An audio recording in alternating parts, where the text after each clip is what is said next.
pertama di sini ada pengertian dari buffer dan juga kapasitas buffer.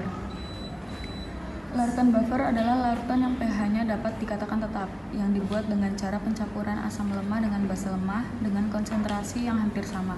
Ada prinsip dari larutan buffer, yaitu mempertahankan pH larutan yang stabil melalui reaksi asam basa yang seimbang antara asam lemah dan basa lemah atau garam yang terbentuk dari kedua zat tersebut. Kelebihan larutan buffer antara lain yaitu: 1. Manfaat utama buffer adalah menjaga pH tetap stabil sekaligus meningkatkan kelarutan bahan atau formulasi.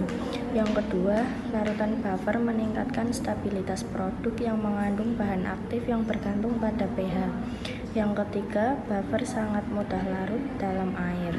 Kekurangan dari larutan buffer yaitu: yang pertama, nilai pKa komponen harus diketahui untuk mengubah pH larutan. Yang kedua, bila pH larutan tidak dijaga secara memadai, pelarutan obat dapat mengendap.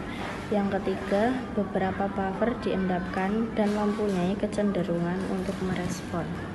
Faktor yang mempengaruhi pH larutan buffer. 1. Penambahan garam-garam netral karena dapat mengubah pH larutan dengan berubahnya kekuatan ion. 2. Pengenceran karena air bersifat asam lemah atau basa lemah. 3. Temperatur dapat berpengaruh terhadap larutan dapar.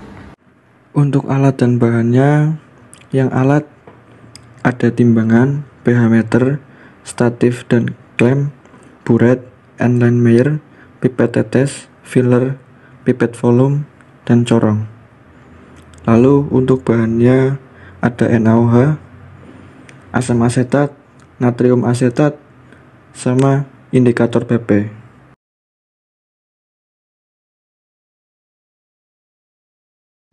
Ini merupakan langkah awal praktikum buffer dan kapasitas buffer.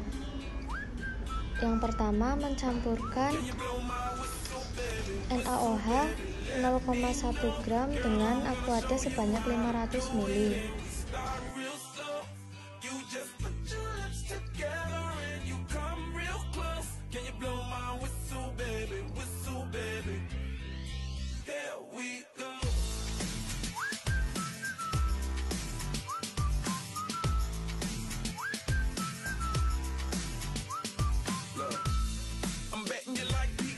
Setelah itu, siapkan buret dan masukkan larutan NaOH menggunakan corong sampai tanda batas.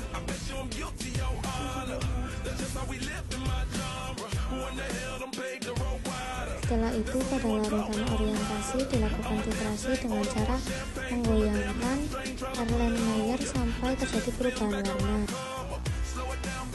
Dilakukan hal yang sama pada larutan 1, 2, dan 3. Lalu ditetesi dengan indikator PP sebanyak 3 tetes. Setelah itu digocok. Dilakukan titrasi lagi pada setiap larutan sampai terjadi perubahan warna. Sebelumnya, pada setiap 5 ml NaOH dicek pH terlebih dahulu.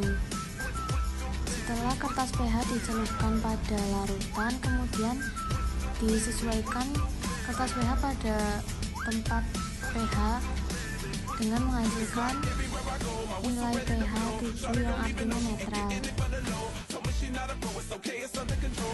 Kemudian dilakukan uji pH pada setiap larutan. Setelah semua larutan selesai dititrasi, kemudian dilakukan dengan penulisan hasil pengamatan dan pembuatan grafik. Setelah data pengamatan dan pembuatan grafik selesai, dilakukan ACC kepada asisten dosen.